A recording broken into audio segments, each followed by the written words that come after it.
नमस्ते, मैं हूँ आरबी सर और आप देख रहे हैं केमिस्ट्री विद आरबी सर। यहाँ हम केमिस्ट्री कंसेप्ट को समझेंगे स्पष्ट और सरल तरीके से। तो शुरू करते हैं आज का सेशन। हमारी चल रही थी पीवाईक्यू सीरीज और पीवाईक्यू सीरीज के अंदर हमने फर्स्ट बात करी थी डिस्टिंग्विश के बारे में।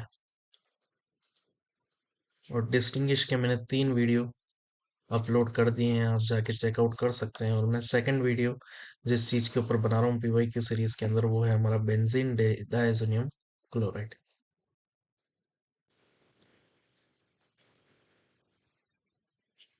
ये बेंजीन डायज़ोनियम क्लोराइड अलग से एक इम्पोर्टेंट ऑर्गेनिक रिएक्शंस करके मैं प्लेलिस्ट बनाऊंगा, उसके अंदर आएगा। पर पीओआईक्यू सीरीज अभी खत्म नहीं हुई है। पीओआईक्यू सीरीज में इस बेंजीन डायज़ोनियम क्लोराइड वाली वीडियो का बहुत बड़ा रोल है, इस वजह से इसको पहले समझ लेंगे हम। और फिर हम ऑर्गेनिक इम्पोर्टेंट ऑर्गेनिक रिएक्शंस और भी देखेंगे। और पीओआईक्यू सीरीज को थोड़ा आगे कंटिन्यू करते हुए नेक्स्ट चीज जो हमारी acidic property, basic property, reactivity और कन्वर्जन, जिन पे हम ढेर सारी बात करने वाले हैं, वो शुरू करेंगे। तो आप देखिए वीडियो बेंजीन डायज़ोनियम क्लोराइड के ऊपर और समझिए। बेंजीन डायज़ोनियम क्लोराइड की सारी रिएक्शन की बात करते हैं। और बेंजीन डायज़ोनियम क्लोराइड में ज़्यादा रिएक्शन नहीं है, पर सारी की सारी इंपॉर्टेंट रिएक्शन है। आप चैप्टर्स को कुछ इस हिसाब से पढ़िए कि ताकि आपको आसान लगे। हम बेंजीन डायज़ोनियम क्लोराइड की बात कर रहे हैं और ये बेंजीन डायज़ोनियम क्लोराइड बनता है, उस रिएक्शन को बोला जाता है डायज़ोटाइजेशन रिएक्शन। देखिए, डायज़ोटाइजेशन रिएक्शन जो है हम अमाइन पे भी लगा सकते हैं, एलिफेटिक अमाइन, और एरोमेटिक अमाइन पे भी लगा सकते हैं। एरोमेटिक अमाइन आपका एनिलीन कहलाता है, ये एरोमेटिक अमाइन है, और ये एलिफेटिक अमाइन है। पर इसके अंदर जो डायज़ोनियम क्लोराइड बनेगा वो नेचर में कैसा होगा? अनस्टेबल होगा। और बेंजीन के अंदर एनिलीन जो डायज़ोनियम क्लोराइड बनाएगा, जो कि आप रिएक्शन में देख रहे हैं डायज़ोनियम क्लोराइड वाली डायज़ोटाइजेशन में, वो नेचर में कैसा होगा? स्टेबल, क्योंकि ये रेजोनेंस शो करता है ना। तो ये मैंने लिख रखा है point, stable due to resonance. Diazotization of aliphatic amine is unstable in nature and converts it into alcohol. जो डायजोन क्लोराइड बनता है एलिफेटिक का, वो फटाफट किस में कन्वर्ट हो जाता है? अल्कोहल में, क्योंकि वो नेचर में कैसा होता है? अनस्टेबल। उसी तरह से एरोमेटिक अमाइन जो होता है एनिलीन, वो बेंजीन डायजोनियम क्लोराइड बनता है और वो नेचर में स्टेबल होता है। किस कारण? रेजोनेंस के कारण। तो डायजोटाइजेशन रिएक्शन तो आपने देख ली कि एनिलीन की रिएक्शन आप NaNO2 HCl से कराते हो तो बेंजीन N2Cl, है ना, इसको आप डायरेक्ट N2Cl भी लिख सकते हैं। इस चीज को जिसको मैंने सर्कल कर रखा है, इसको डायरेक्ट आप N2Cl भी लिख सकते हैं। बेंजीन डायजोनियम क्लोराइड में कन्वर्ट कर देता है। अब बात करते हैं, बेंजीन डायजोनियम क्लोराइड बहुत अच्छा सिंथेसाइजर है, इससे हम सारी चीजें बना सकते हैं। तो सबसे पहली चीज जो हम बना रहे हैं बेंजीन डायजोनियम क्लोराइड में, वो हम बात कर रहे हैं सैंडमेर रिएक्शन की। इसकी रिएक्शंस लगभग 4 रिएक्शन का तो अपना खुद का नाम है। फिर उसके बाद भी जो 4-5 रिएक्शन है वो भी इम्पोर्टेंट है हमारे लिए। तो सबसे पहले बात करते हैं सैंडमेर रिएक्शन की। सैंडमेर रिएक्शन की खास बात है कि सैंडमेर रिएक्शन के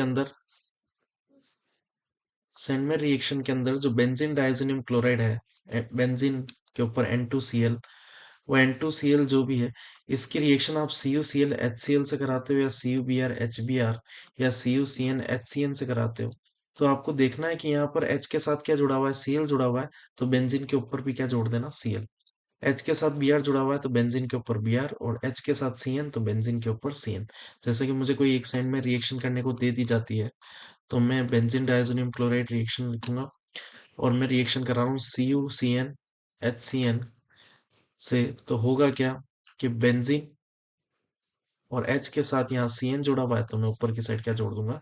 Cn जोड़ दूंगा, जिसको हम बोलते हैं बेंजाइल नाइट्राइल, बेंजीन नाइट्राइल बोलते हैं, या साइन ऑफ बेंजीन बोलते हैं। ठीक है, नेक्स्ट बात करते हैं गटरमन रिएक्शन की। गटरमन रिएक्शन के अंदर जिस तरह से आप देख रहे हैं, बेंजीन के ऊपर N2Cl, बेंजीन डायज़ोनियम क्लोराइड जो है, इसकी रिएक्शन CuCl HCl से तो कराएंगे तो सैंडमेर कहलाएगी, पर Cu और HCl से कराएंगे तो ये रिएक्शन गटरमन कहलाएगी।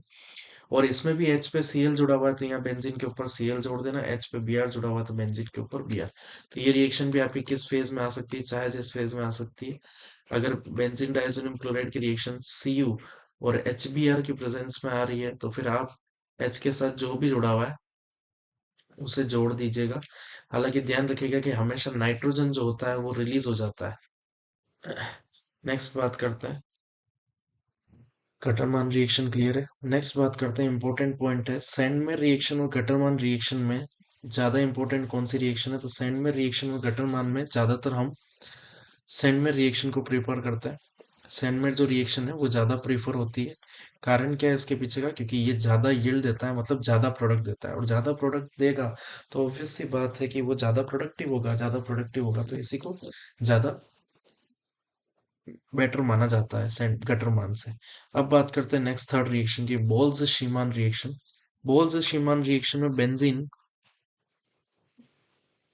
डायजोनियम क्लोराइड, इसकी रिएक्शन HBF4 से कराते हैं। आप किससे कराएंगे? HBF4 से। यहाँ गलत लिखा हुआ है, HBF4 से कराएंगे। तो जब आप इसकी रिएक्शन HBF4 से कराते हैं तो ध्यान रखिएगा, यहाँ से H और यहाँ से Cl बाहर आया, तो बाहर क्या आ गया? HCl। तो बेंजीन के ऊपर जुड़ जाएगा N2, तो जहां से बॉन्ड टूटता है वहीं नया बॉन्ड बनता है, तो बेंजीन के ऊपर ये BF4 जाके जुड़ जाएगा। N2 तो पहले से था, इस पे BF4 आके जुड़ गया। ये जो बीच की ट्रांजिशन स्टेट बनती है, इसको हल्की सी भी अगर हीट की जाए, हल्का सा भी हीट करा जाए, तो यहाँ से नाइट्रोजन गैस भी इवोल्व हो जाती है और एक और गैस इवोल्व हो जाती है जिसको बोलते हैं BF3। दो गैसेस इवोल्व हो जाती है जो कि आप रिएक्शन के अंदर दे रखे हैं, एक नाइट्रोजन और एक BF3। दोनों गैस इवोल्व हो गई तो आप देखिए कि एक तो N2 हट गया यहाँ से, एक BF3 हट गया, तो बचा केवल यहाँ पर बेंजीन और एक फ्लोरीन बचा है। तो फ्लोरीन और बेंजीन आपस में जुड़ जाते हैं और क्या बना देते हैं? फ्लोरो बेंजीन। क्लियर है? बोल्स शीमान रिएक्शन आपको क्लियर होगी। ऐसे ही बात करते हैं रिएक्शन की, बेंजीन डायजोनियम क्लोराइड की अगर आप रिएक्शन कराते हैं KI के साथ, बेंजीन डायजोनियम क्लोराइड की रिएक्शन अगर मैं KI से कराता हूँ, तो यहाँ से K और यहाँ से बाहर क्या आएगा? Cl। जैसा कि आपको पता है नाइट्रोजन गैस तो बनी उड़ने के लिए, तो ये उड़ जाती है। और बेंजीन के ऊपर अब बचा क्या है? यहाँ से K, यहाँ से Cl बाहर आ गया, KCl साथ में बाहर आ गया, N2 उड़ गया, तो ये आयोडीन जाके बेंजीन पे जुड़ जाएगा। तो बेंजीन के ऊपर क्या जुड़ गया इस बार? आयोडीन। तो इसको बोला जाता है आयोडो बेंजीन। ये रिएक्शन है बेंजीन डायजोनियम क्लोराइड की KI के साथ। अब नेक्स्ट रिएक्शन की बात करते हैं और हम बात कर रहे हैं रिडक्शन की, बेंजीन डायजोनियम क्लोराइड के रिडक्शन की बात करते हैं।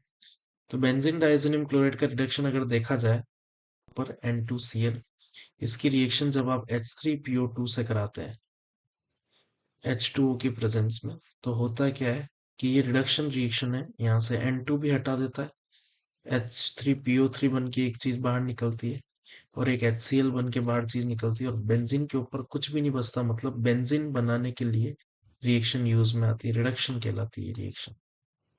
अगर आप H3PO2 से ये रिएक्शन कराते हैं तो आपको बेंजीन मिलेगा। वैसे ही अगर आप बेंजीन डायजोनियम क्लोराइड की रिएक्शन इथेनॉल से कराते हैं तो भी आपको बेंजीन मिलेगा। ये भी रिडक्शन रिएक्शन है। ये फर्स्ट है, ये वाली फर्स्ट है और ये वाली रिडक्शन सेकंड है। इसमें हमने H3PO2 लिया था, यहाँ हम इथेनॉल लेंगे। नाइट N2 गैस इसमें भी वो होगी HCl, पर इसमें एक साथ में ध्यान रखिएगा, इसमें साथ में बनता है एसिटल्डिहाइड, है ना। ऐसे ही हम बेंजीन की रिएक्शन, बेंजीन डायजोनियम क्लोराइड की रिएक्शन, बेंजीन डायजोनियम क्लोराइड की रिएक्शन वाटर से कराते हैं। तो ये ध्यान रखिएगा, बेंजीन डायजोनियम क्लोराइड जब वाटर से रिएक्शन करता है, वाटर थोड़ा सा नेचर में कैसा चाहिए हमको? वार्म चाहिए। या वो यहाँ वार्म लिखिए या फिर यहाँ पर हल्का सा हीट का मेंशन कर दीजिए। तो वह क्या आपको पता है N2 इवॉल्व हो जाता है, H2 को मैं H और OH की फॉर्म में लिख सकता हूँ, तो H इधर से उधर से बाहर क्या आया? Cl, तो HCl भी बाहर आ गया, N2 भी निकल गया, तो बचा इधर OH जो है वो किस पे जाके जुड़ जाएगा? बेंजीन पर। तो ये क्या बना देता है? फिनोल बना देता है ना। ऐसे ही बेंजीन की दो रिएक्शन है जिसकी वापस नेमिंग आ जाती है, वो दोनों ही इंपॉर्टेंट है नेचर में। पहली है कपलिंग रिएक्शन विद फिनोल और दूसरी है coupling reaction with aniline. Benzene diazonium chloride जो होता है, बेंजीन के ऊपर N2Cl, और हम फिनोल से इसकी रिएक्शन करा रहे हैं। फिनोल का मतलब बेंजीन के ऊपर OH। होता क्या है, पेरा पोजीशन का जो H है ये H, और यहाँ से ये Cl बाहर आते हैं, तो HCl बाहर आया, बचा क्या इधर की साइड? Benzene N2। जहां बॉन्ड टूटता है वहीं ये बॉन्ड बनेगा। इधर तो N2 बचा हुआ है, ये N2 और इधर बॉन्ड टूटा है इस कार्बन से, तो ये दोनों आपस में जुड़ जाते हैं। तो ये दोनों आपस में जुड़ जाएंगे, तो ऊपर की साइड फिनोल, है ना, इसको बोला जाता है coupling reaction with phenol. Aniline की आप जब कपलिंग रिएक्शन कराएंगे बेंजीन डायजोनियम क्लोराइड से, तो ये तो बेंजीन डायजोनियम क्लोराइड, ये हम बना देते हैं एनिलीन। दोनों की जब रिएक्शन कराते हैं तो वापस पेरा पोजीशन का हाइड्रोजन, यहाँ से Cl, तो HCl बाहर निकल गया। बेंजीन के ऊपर जुड़ा हुआ क्या है, बेंजीन डायजोनियम क्लोराइड में बचा है N2, और मुझे पता है कि ये N2 जुड़ेगा जहाँ बॉन्ड टूटता है वो नया बॉन्ड बनेगा, तो यहाँ से बॉन्ड टूटा है तो यही बॉन्ड जुड़ेगा।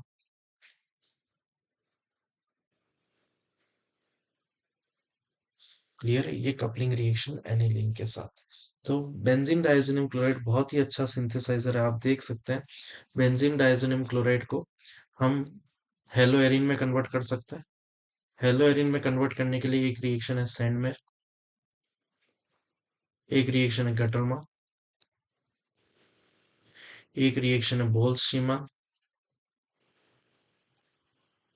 एक रिएक्शन है के आई। हम बेंजीन डायजोनियम क्लोराइड को बेंजीन में कन्वर्ट कर सकते हैं, और इसकी भी दो रिएक्शन है हमारे पास, एक तो H3PO2 और एक इथेनॉल। हम बेंजीन डायजोनियम क्लोराइड को फिनॉल में कन्वर्ट कर सकते हैं, और वो रिएक्शन हम कराते हैं वार्म वाटर से। और बेंजीन डायजोनियम क्लोराइड की दो रिएक्शन वापस इंपॉर्टेंट है, एक कप, दोनों का नाम क्या है, कपलिंग रिएक्शन। That's it.